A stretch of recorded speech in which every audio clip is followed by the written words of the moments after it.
Bismillahirrahmanirrahim. Assalamualaikum warahmatullahi wabarakatuh. Alhamdulillah. Alhamdulillahilladzi arsala rasulahu bil huda wa dinil haqq liyudhhirahu ala dini kullih wa kafa billahi shahida. Asyhadu an la ilaha illallah wahdahu la syarika lah iqraran bihi wa tauhida wa asyhadu anna Muhammadan abduhu wa rasuluh alladzi la nabiyya wa la rasula ba'da. Allahumma salli wa sallim wa barik ala nabiyina Muhammadin wa ala alihi tahirin tayyibin wa ashabihi ajmain wa man sara ala najihim ila yaumiddin. Allahumma anfa'na bima 'allamtana wa 'allimna ma yanfa'una wa zidna ilma. Allahumma inna nas'aluka ilman nafi'a wa rizqan thayyiba wa amalan mutaqabbalan. Baik jamaah sekalian yang dirahmati oleh Allah Subhanahu wa taala, alhamdulillah dengan izin Allah Subhanahu wa taala kita bisa hadir di majelis ilmu yang insyaallah pada kesempatan yang berbahagia ini kita akan membahas tentang masalah keimanan kita terhadap Asma'ullah al-Husna, tentang Asma'ul Husna di mana Allah Subhanahu wa taala memiliki nama-nama dan juga sifat-sifat yang terpuji Baik jamaah sekalian yang dirahmati oleh Allah Subhanahu wa taala.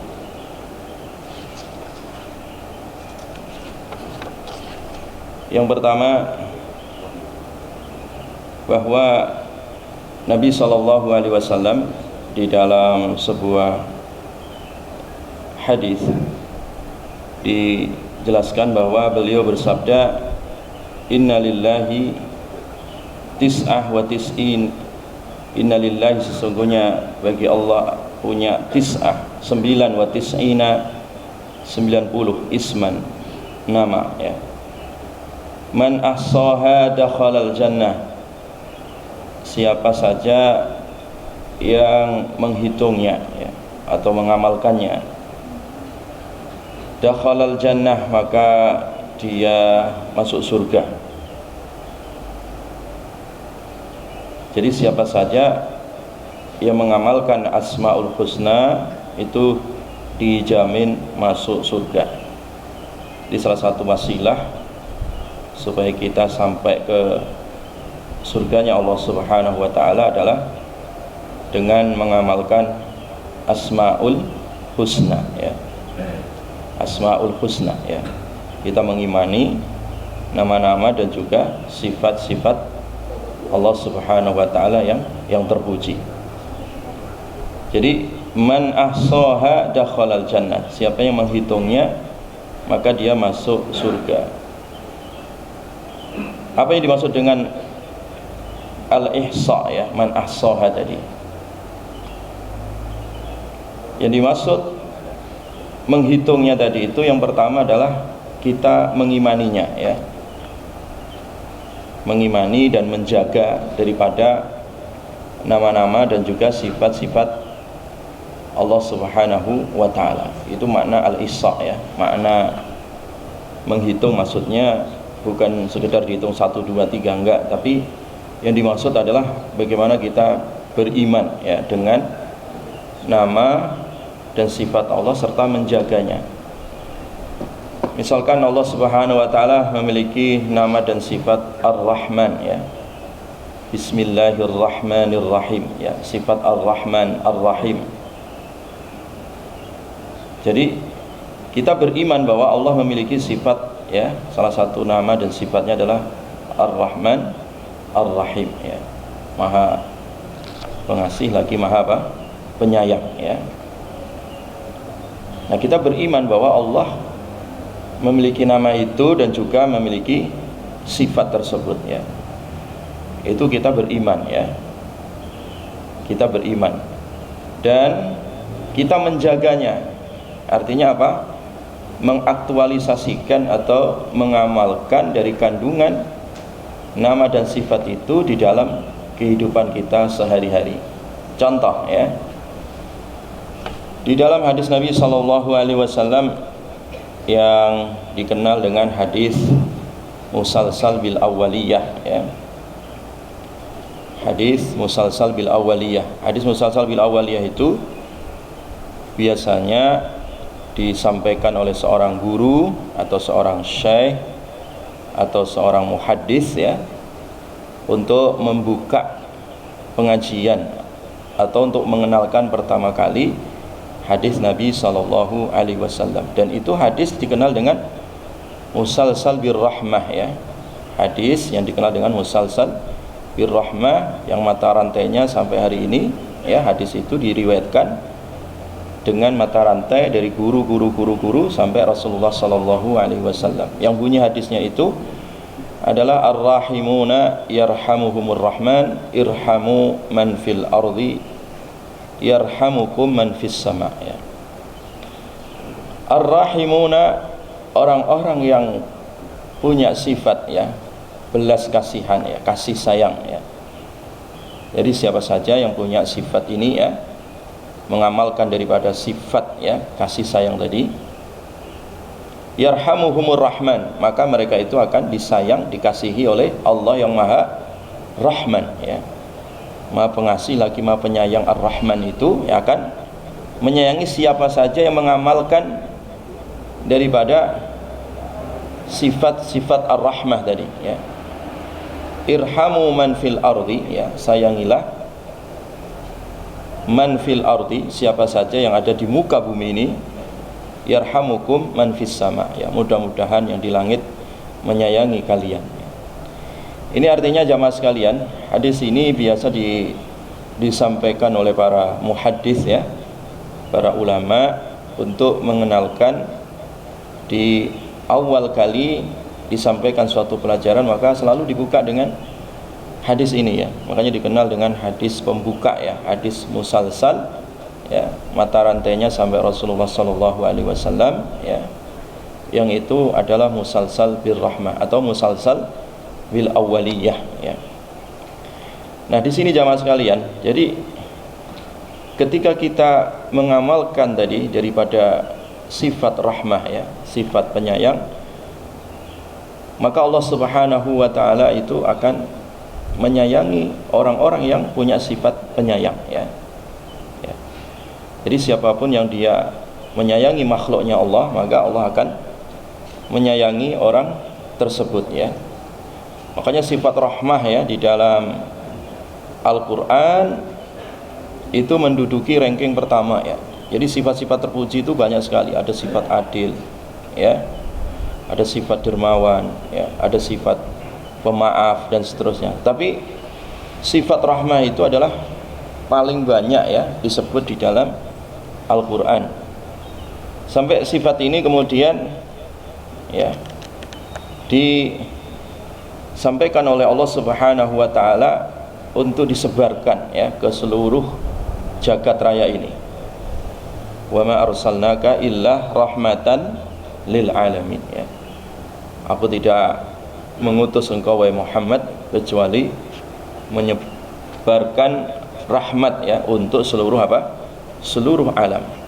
Seluruh alam itu maksudnya tidak hanya alam manusia saja ya, tapi juga alam ya yang tidak tampak oleh panca indera kita, yaitu misalkan alam bangsa jin ya.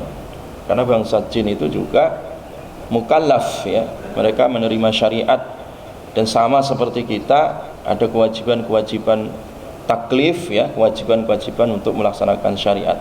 Wa ma khalaqtul jinna wal insa illa liya'budun ya, tidak aku ciptakan jin dan manusia kecuali untuk menyembah kepadaku ya. Jadi syariat yang dibawa oleh Nabi SAW itu adalah aktualisasi daripada sifat rahmah tadi ya. Bagaimana sifat rahmah tadi itu disebarkan untuk seluruh alam ya, baik untuk manusia. Bagaimana Nabi SAW di dalam hadis-hadis beliau dijelaskan bagaimana kasih sayang Nabi kepada orang yang lebih tua, kepada orang yang sejajar usianya kepada orang yang usianya di bawah beliau, ya. Bagaimana kasih sayang Nabi kepada para pembesar suku, ya, kepada rakyat biasa.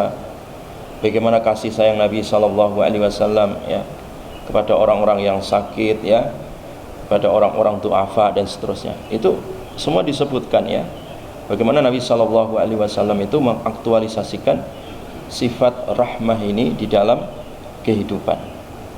Jadi jamaah sekalian yang dirahmati oleh Allah. Jadi makna bagaimana kita mengimani dan menjaga Asmaul Husna itu dengan tadi yang pertama adalah dengan cara kita beriman bahwasanya Allah Subhanahu wa taala memiliki nama-nama dan juga sifat-sifat yang terpuji, ya. Jadi sifatnya Allah tidak ada yang jelek, ya. Semua sifatnya Allah adalah husna. Nama dan sifatnya Allah adalah husna, ya.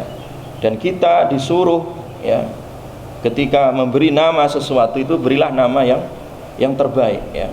Berilah nama yang terbaik, ya. Ketika Rasulullah SAW melihat ataupun mendengar ada sahabatnya atau ada orang-orang yang namanya jelek, itu segera diganti, ya. Misalkan kalau ada orang namanya hazin, namanya sedih, ya, diganti dengan nama surur atau masrur, bahagia. Jadi kita tidak boleh menggunakan nama-nama jelek, ya, yang sebenarnya itu adalah bagian daripada doa, ya. Makanya nama itu adalah tafaul, ya. Nama itu adalah doa, ya. Kita titipkan doa itu pada sebuah nama. Kalau itu dalam rangka kita mengaktualisasikan nama-nama yang terbaik di dalam kehidupan kita. Makanya sebaik-baiknya nama itu adalah Abdurrahman, ya, Abdurrahim, ya. Itu sebagai cara kita bagaimana tafaul, ya. Tafaul itu artinya optimis, ya. Berharap kepada Allah Subhanahu wa taala mudah-mudahan dengan nama tersebut turun rahmat, ya, turun keberkahan Allah. Hamba Allah yang maha penyayang, hamba Allah yang maha pengasih, ya. Kita sematkan di situ ada nama, ya. Ya. Bagaimana menisbatkan kehambaan kita terhadap Allah Subhanahu wa taala. Makanya Nabi tadi menyebutkan sebaik-baiknya nama adalah kalau kita memberi nama anak kita Abdurrahman, ya. Jadi Asmaul Husna kemudian ditambah kalimat Abdun, ya. Abdurrahman, Abdurrahim, Abdurrauf, ya, Abdul Syakur, ya, Abdul Ghafur, ya. Itu adalah nama-nama terbaik, ya. Kenapa? Karena di situ ada tafaul, ya. Ada tafaul itu artinya ada harapan yang ingin kita titipkan pada sebuah nama tersebut. Mudah-mudahan Allah Subhanahu wa taala menurunkan rahmatnya dan juga menurunkan ridhonya. Jadi aktualisasi daripada asma dan sifat Allah itu, ya, tidak hanya sekedar diucapkan tadi, ya. Kita menggunakan Asmaul Husna ini sebagai zikir, ya, yang kita baca, ya Allah, ya Rahman, ya Rahim, ya Malik, ya Qudus, ya Salam, ya Mu'min, ya Muhaimin. Kita bisa menggunakan zikir-zikir Asmaul Husna itu kita sebut, ya. Ya Rahman irhamna, ya Ghafur ighfir lana. Itu adalah cara-cara yang terbaik di saat kita berdoa dalam rangka tadi mengamalkan Asmaul Husna. Nah, itu yang dimaksud dengan tadi man ahsaha dakhalal jannah. Jadi siapa saja yang menghitung, ya, atau mengamalkan daripada Asmaul Husna itu, maka dia dijamin masuk surga, ya. Dia dijamin apa? Masuk surganya Allah Subhanahu wa taala. Jamaah sekalian yang dirahmati oleh Allah Subhanahu wa taala. Jadi oleh karena itu para ulama kemudian mengatakan al ilmu bil asmail husna aslun lil ilmi bi kulli ma'lum, ya. Jadi sebenarnya kita belajar, ya, Asmaul Husna ini adalah pokok, ya, atau induk dari semua ilmu, ya. Karena kalau orang itu mengenal Allah, ya, dia akan mencintai Allah, ya. Kalau orang itu mengenal Allah, dia akan siap untuk berkorban, ya, hanya kepada Allah Subhanahu wa taala. Kalau orang itu adalah dia mengenal Allah Subhanahu wa taala, dia akan taat ketika diperintahkan, dan juga menjauhi segala apa yang telah dilarang oleh Allah Subhanahu wa taala, ya. Makanya kalau kita menyebut nama Allah, misalkan Al-Ghafur atau Al-Ghaffar, bahwa Allah adalah Maha yang banyak mengampuni hamba-hambanya, itu akan muncul sifat optimis gitu ya. Manusia banyak dosa, manusia banyak kesalahan, ya. Ketika menyebut nama Al-Ghafur, ya, atau Al-Ghaffar, Allah Maha Pengampun, itu ada harapan gitu ya. Ada harapan bahwa Allah akan mengampunkan segala dosa manusia. Karena terkadang orang putus asa di dalam kehidupannya disebabkan dia kebanyakan melakukan apa? Dosa. Ya. Banyak orang putus asa, ya.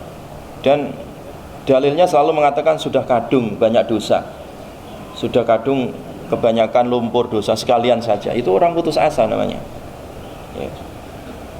Padahal sebesar apapun ya dosa kita, ya, misalkan seandainya ada manusia itu dosanya sepenuh bumi, ya, atau seluas daratan dan lautan, kalau dia datang kepada Allah, Allah akan ampunkan ketika dia bertaubat dengan taubatan apa?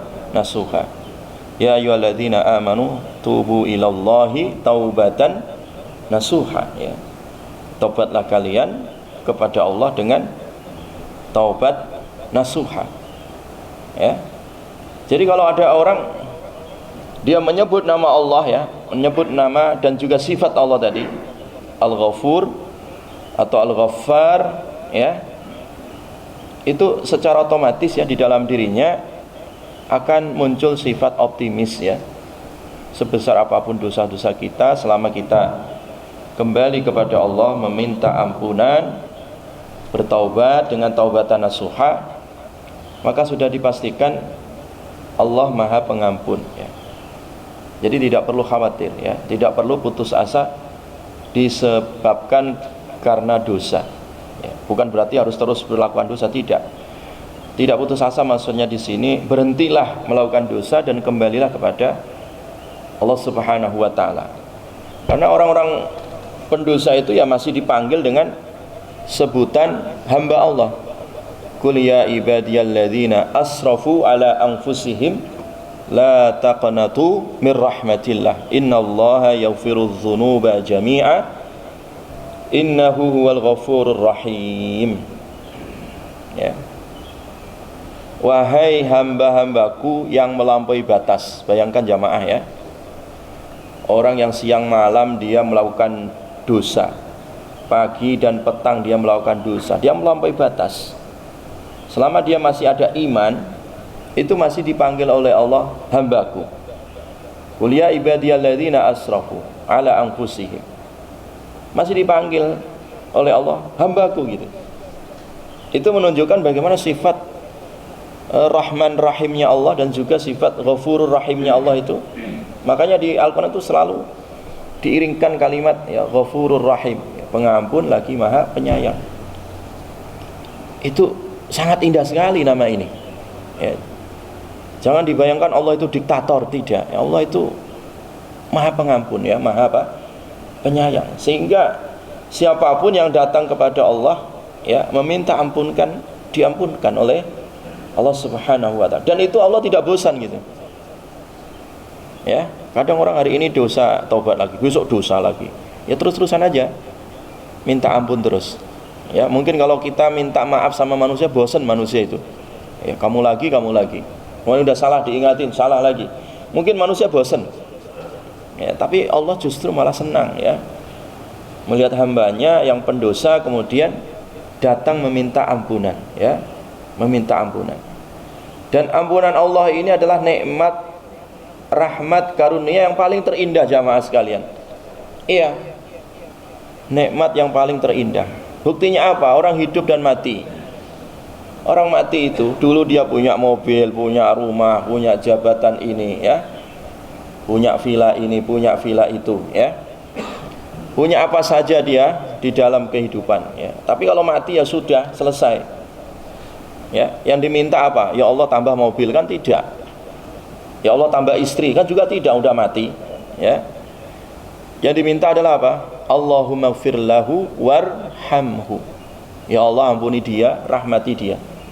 Ya, karena ampunan dan rahmat itu adalah nikmat yang paling besar, ya. Nikmat yang paling besar, jamaah.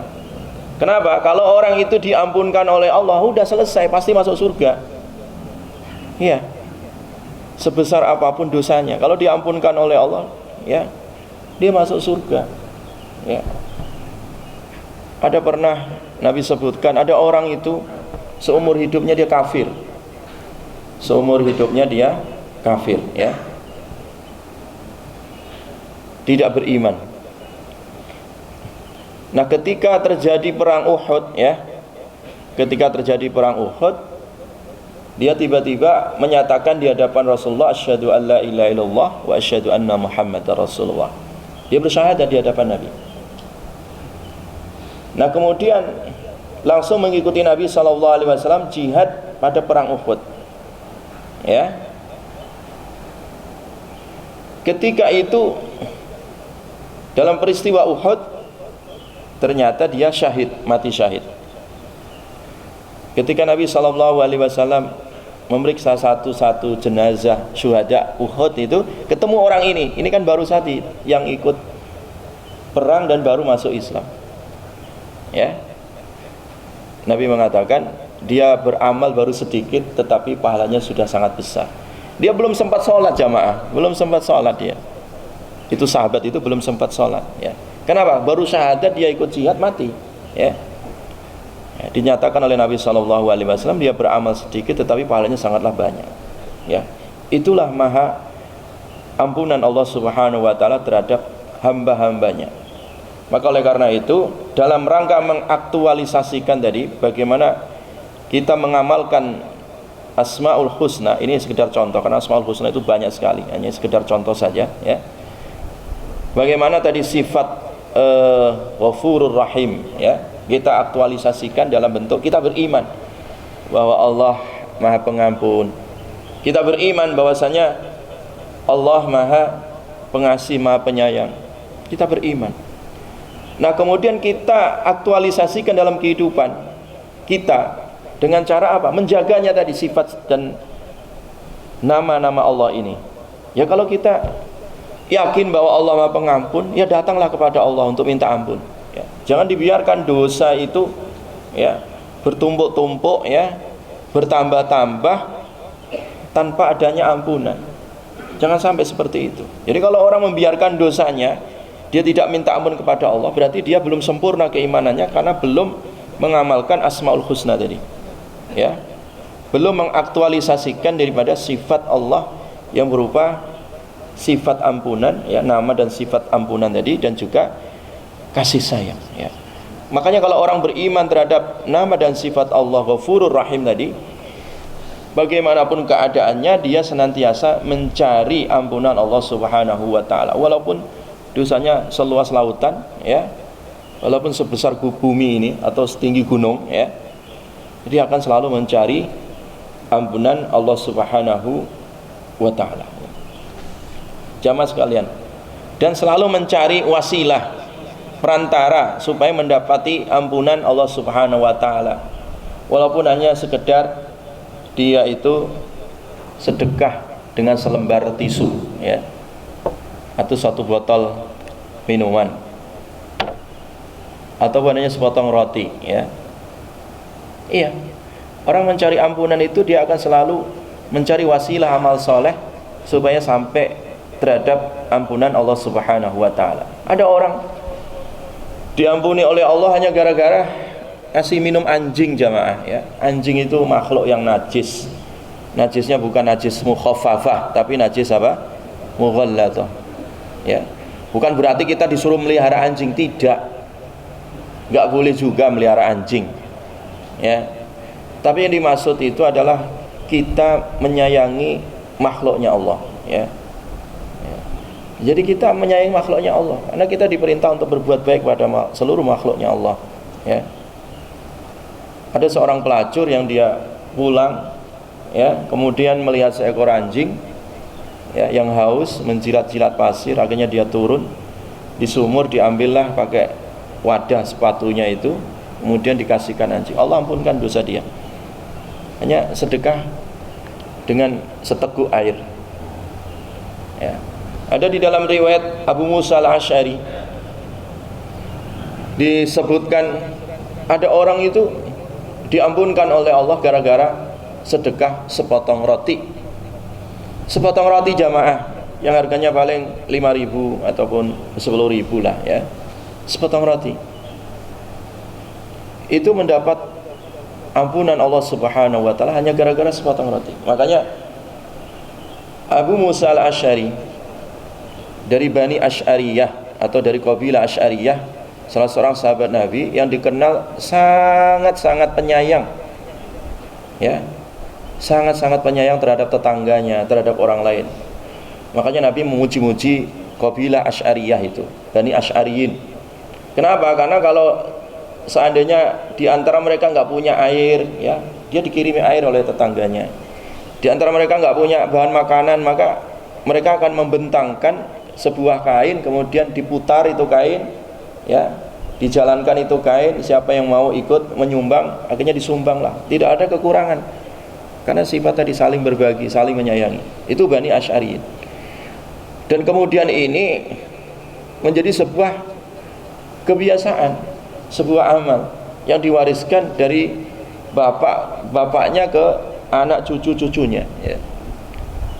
Makanya sahabat Abu Musa al-Asy'ari radhiyallahu an ketika menjelang ajal itu wasiatnya nggak aneh-aneh, ya, wasiatnya nggak neko-neko, nggak aneh-aneh dia. Wasiatnya sederhana. Apa wasiatnya Abu Musa al-Asy'ari kepada anak cucunya? Ya baniya,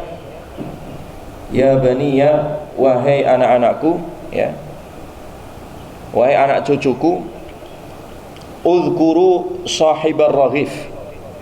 Wahai anak-anakku, ingat nak, ya, tentang masalah roti ini nak, masalah sepotong roti ini nak. Ingat masalah sedekah sepotong roti ini nak. Ada kisah sahibur raghif, uzkuru sahibar raghif. Karena Nabi pernah menceritakan tentang orang yang diampunkan oleh Allah gara-gara sepotong roti. Bagaimana kisahnya itu?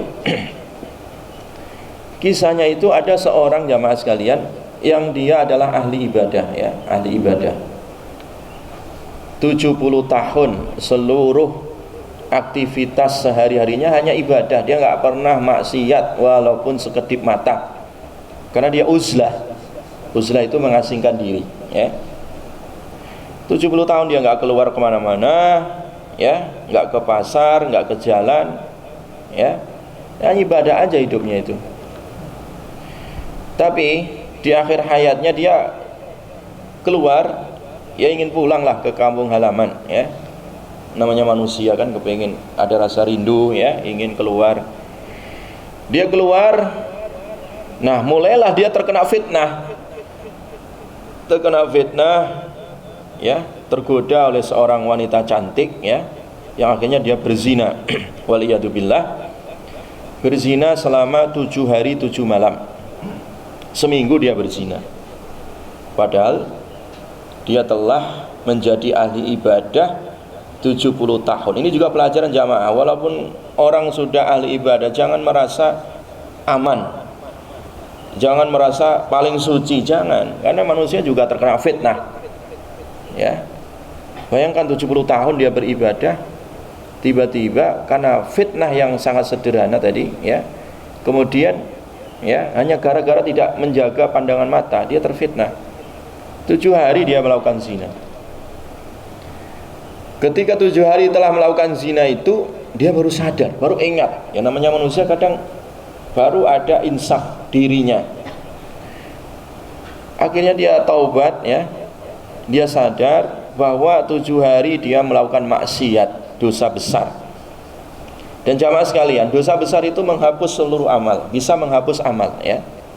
Jadi dosa besar itu bisa menghabiskan amal, ya. Ijtanibus sab'a mubiqat, ya. Jauhi 7 dosa besar yang menghapuskan amal. ya. Yaitu 70 tahun.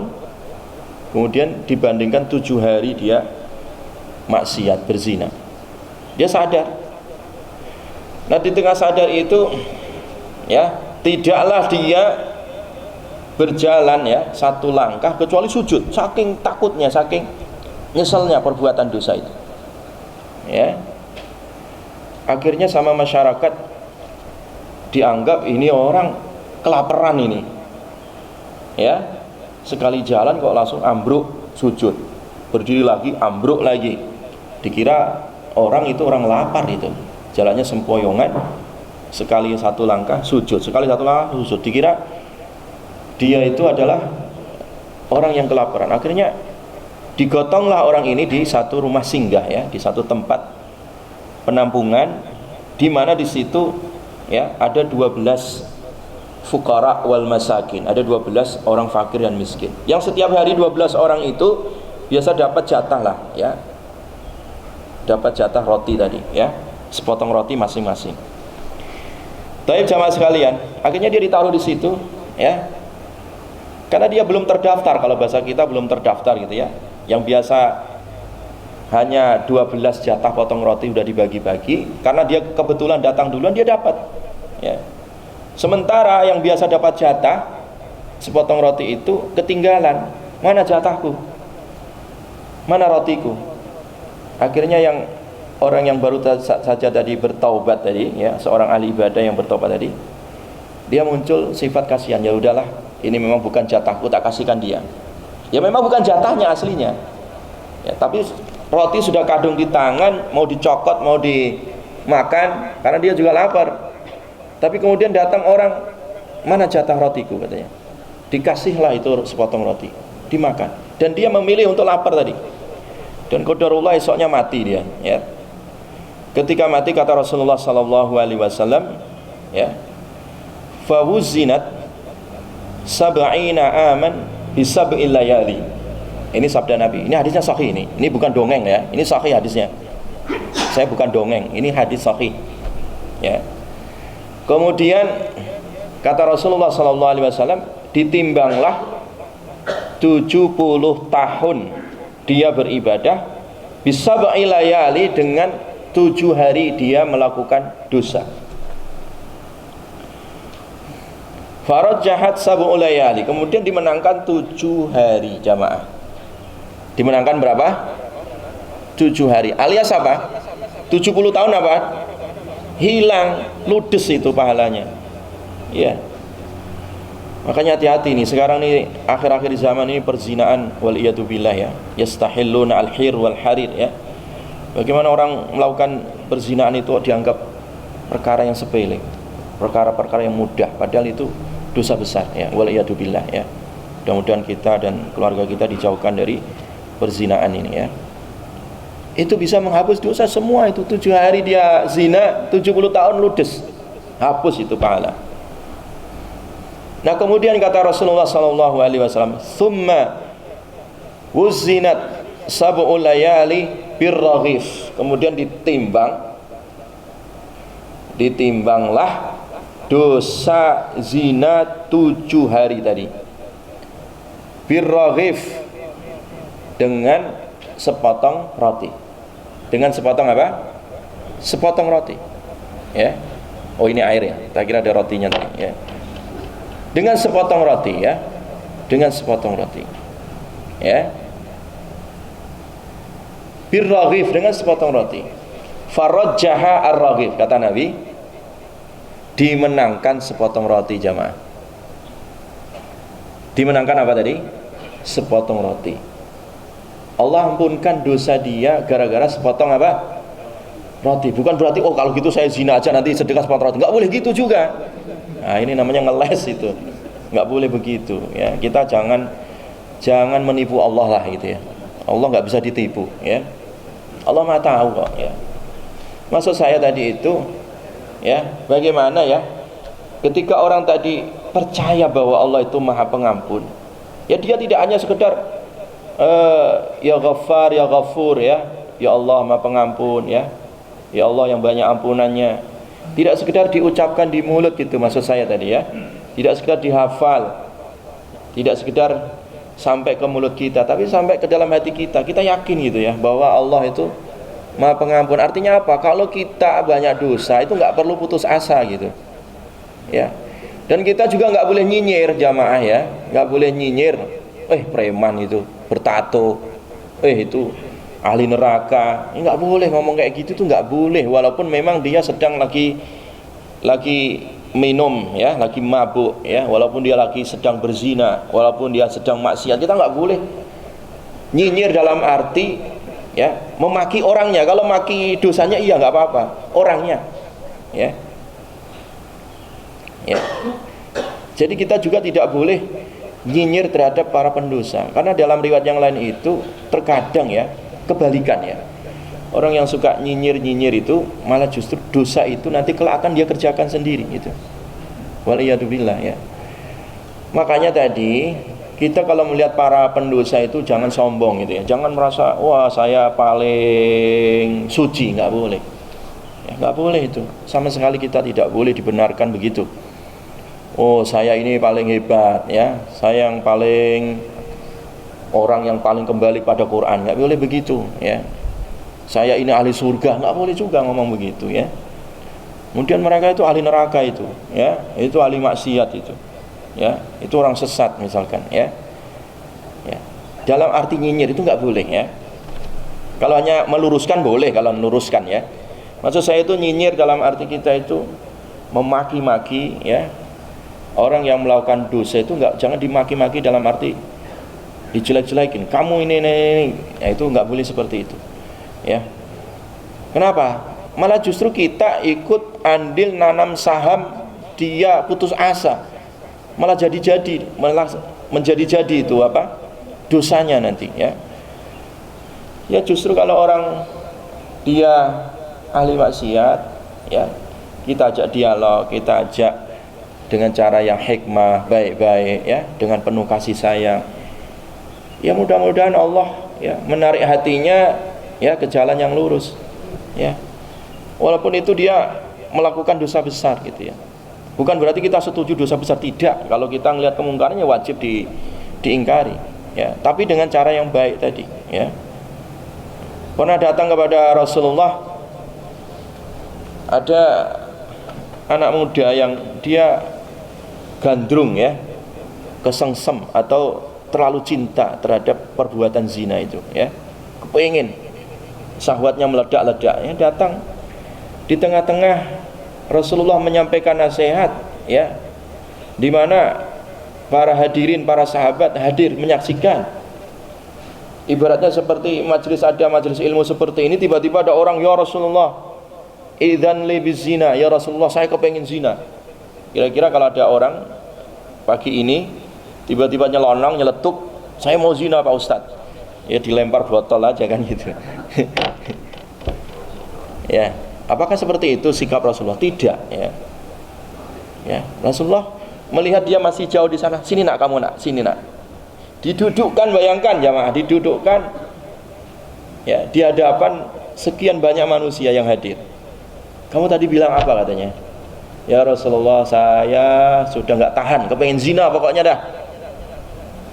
Kamu kepengen zina nak katanya. Kemudian Nabi dengan penuh sifat kasih sayang tadi memberikan harapan. Nak, kamu punya ibu nak? Oh iya punya ya Rasulullah. Gimana kalau ibumu dizinai orang? Dia langsung tersentuh hatinya. Iya ya, kalau ibu saya dizinai orang ya pasti tak marahin lah gitu ya. Saya nggak diam. Nak, kamu punya tante? Punya ya Rasulullah. Kalau tantemu dizinai orang gimana kira-kira? Ya nggak terima ya. Kamu punya saudari perempuan, kalau dizinai orang gimana? Ya pasti nggak terima.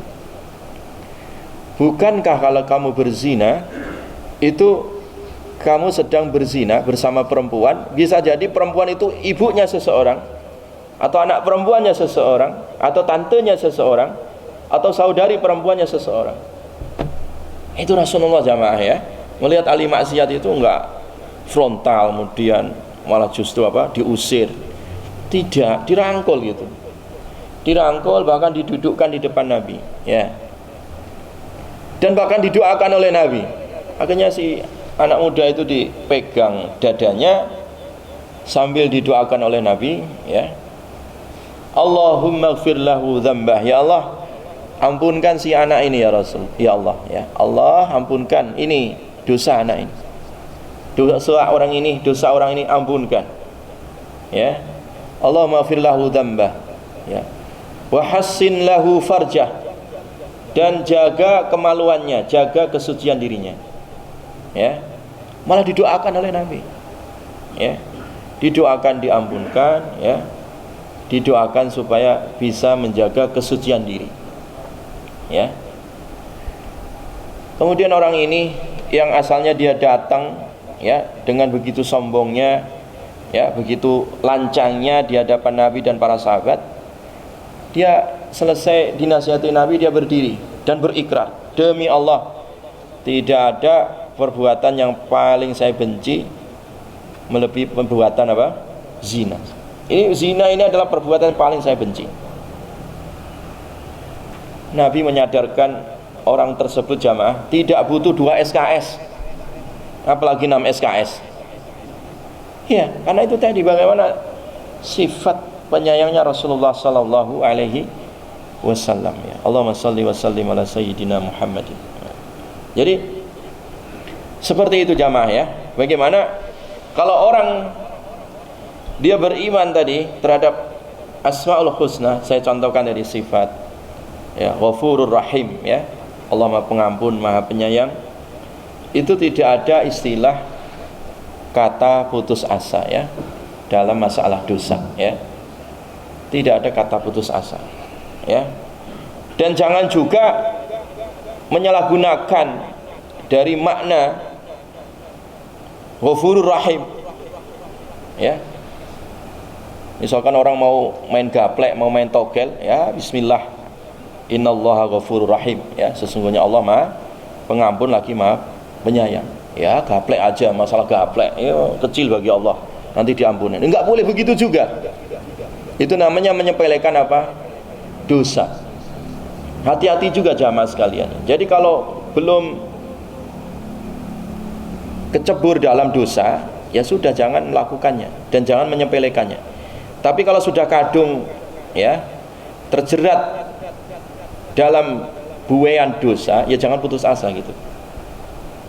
Jadi satu sisi kita jangan menyepelekan maksiat, dan kalau toh, ya yang namanya manusia itu mahalul khata' wa nisyan, kadang lupa, kadang salah. Kalau udah maksiat ya jangan putus asa. Artinya ya kembali lagi kepada Allah Subhanahu wa taala. Karena terkadang ya orang menyepelekan dosa itu bisa jadi dia dipungkasi, diakhiri hidupnya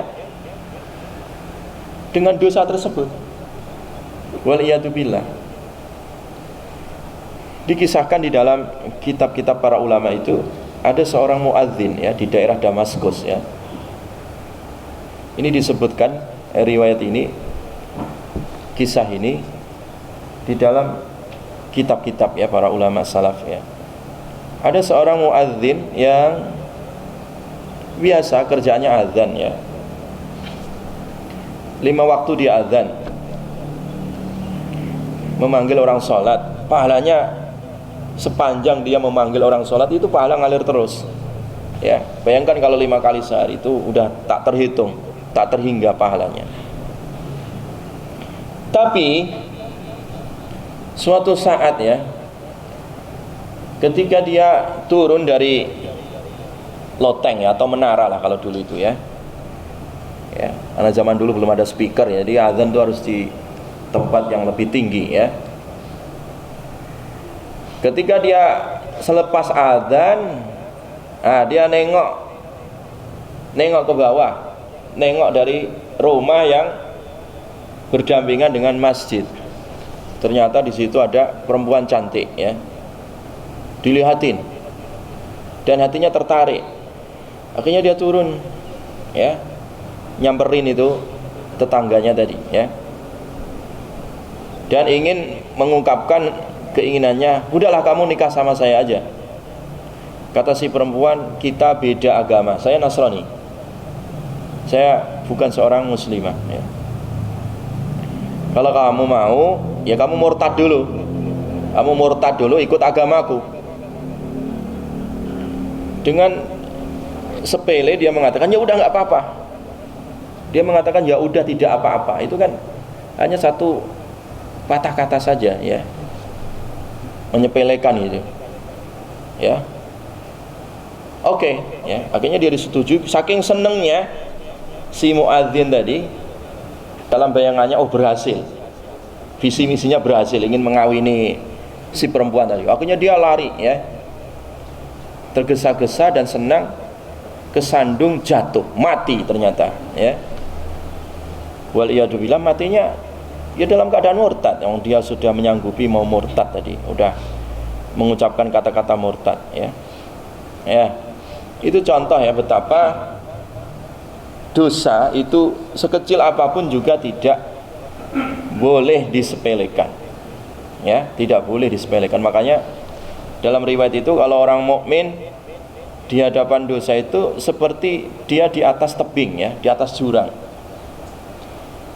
Jadi kalau dia dihadapkan dengan dosa itu seperti dia berada di atas jurang atau di atas tebing, ya.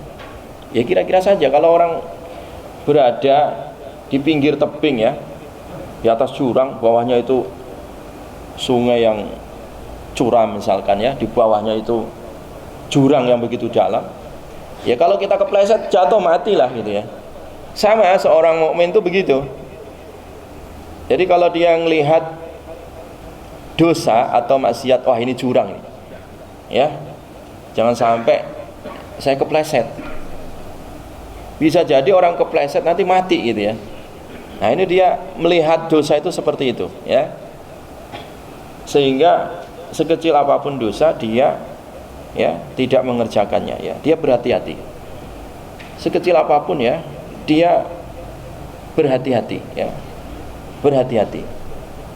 Jamaah sekalian, Rasulullah SAW, ya, orang yang maksum, ya, maksum itu dijaga dari perbuatan, bahwa Nabi tidak pernah maksiat, ya. Ya, Nabi tidak punya salah, Nabi tak punya dosa. Kalau toh ada tanda-tanda, langsung diingatkan oleh Allah. Itu namanya maksum, ditegur oleh Allah sebagai peringatan untuk umatnya, pelajaran bagi umatnya. Suatu ketika Nabi itu tidak bisa tidur, jamaah. Nabi itu semalaman, ya, semalaman suntuk nggak bisa tidur. Nabi ini nggak bisa tidur. Ya kadang kalau orang biasa nggak bisa tidur mungkin karena mikir utang, ya kan, banyak utang, mikir gitu kan, atau mikir kerjaan. Tapi Nabi tidak. Istrinya tanya, ya Rasulullah, Arabtal bariha, engkau tadi malam tak bisa tidur ya Rasulullah, kenapa? Kenapa ya Rasulullah, tadi malam engkau tak bisa tidur? Maka Rasulullah SAW menjawab, iya, di siang harinya aku menemukan sebutir korma. Tanpa pikir panjang, karena korma itu jatuh di tanah, langsung aku makan. Setelah aku makan, jangan-jangan korma ini adalah korma sedekah. Baru satu butir korma aja gitu. Jadi Nabi kepikiran, jangan-jangan ya kurma yang tak makan tadi siang itu adalah kurma apa? Sedekah.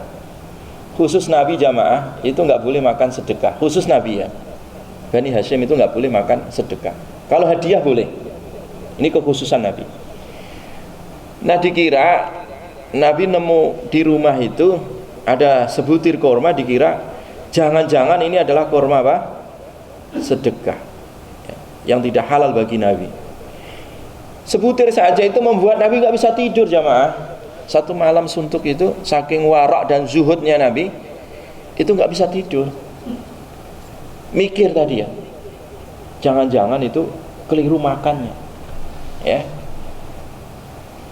Itu kehati-hatian Rasulullah Sallallahu Alaihi Wasallam. Kalau kebanyakan orang kan, udah kadung, udah jadi keringat, biarin aja, istighfar aja lah. Itu kebanyakan manusia. Ya karena kurang hati-hati tadi. Ya. Iya, Allah Maha Pengampun. Tapi kita jangan ngeles tadi ya, jangan menipu Allah juga. Ya. Sama ya, kayak sahabat Abu Bakar juga sama. Ya, dicontoh oleh sahabat-sahabat yang melihat bagaimana akhlak Rasulullah Sallallahu Alaihi Wasallam. Ya. Sahabat Abu Bakar itu yang namanya manusia itu kan, ya ada celah namanya manusia itu ya. Celah itu bisa jadi datang karena perut lapar ya. Ya namanya manusia. Kadang perut lapar itu udah nggak bisa mikir. Ada makanan ya udah makan aja. Gitu. Kadang manusia begitu. Nah, suatu saat itu pembantunya Abu Bakar, Ghulam ya, pembantu Abu Bakar itu bawa makanan. Jadi makanan disuguhkan kepada sahabat Abu Bakar, tanpa pikir panjang dimakan. Sambil makan itu, makanan sudah sampai tenggorokan, sudah sampai perut. Si pembantunya ngomong, "Wahai Tuan, bukankah setiap hari kalau aku membawa makanan engkau selalu bertanya?" Abu Bakar itu selalu tanya, kalau pembantunya membawa apa itu tanya dari mana gitu. Ini lupa. Qadarullah lupa, namanya manusia. Sekelas Abu Bakar itu lupa jamaah. Lupa karena apa? Dorongan lapar. Ya, lapar. Oh iya, emang dari mana itu makanan itu? Wahai Tuan, itu makanan adalah sisa. Dulu saya adalah dukun. Ya, di zaman jahiliyah itu dukun, ketika merdukun tadi. Ya, paranormal atau dukun itu tukang ramal ya. Ada sisa upah saya waktu jahiliyah sebelum masuk Islam itu masih ada sisa harta yang kemudian aku belikan makanan dan aku bawa ke sini. Langsung sahabat Abu Bakar memasukkan jari-jarinya ke tenggorokan supaya muntah. Dimuntahkan semua isi perut tadi. Kata sahabat Abu Bakar, seandainya dalam proses mengeluarkan makanan tadi nyawaku ikut keluar juga, nggak apa-apa, itu lebih baik daripada makanan haram ya bersemayam di perutku. Nah, ini warok ya, hati-hati jadi terhadap perbuatan dosa ya, atau hal-hal yang tidak diridhai oleh Allah Subhanahu wa taala. Itu jamaah ya, contoh sederhana ya bagaimana Asmaul Husna itu kalau kita betul-betul beriman ya dan mengamalkan dalam kehidupan itu jadi semacam ya motivasi dalam kehidupan yang itu bisa sampai kepada kesempurnaan iman ya. Karena kalau orang ingin kenal Allah, kenallah nama dan sifatnya gitu ya. Iya kan? Kalau orang nggak kenal itu kan cuek, betul nggak jamaah? Ya, bisa dicek ini. Kalau jamaah ini satu sama yang lain nggak kenal, itu ya cuek aja gitu. Ya nggak kenal, mumpung nggak kenal ya biasa aja. Tapi kalau kenal itu ada rasa nggak enak, kalau kenal ada rasa empati, simpati, ya kan? Itu kalau kenal ada kedekatan, ya gitu.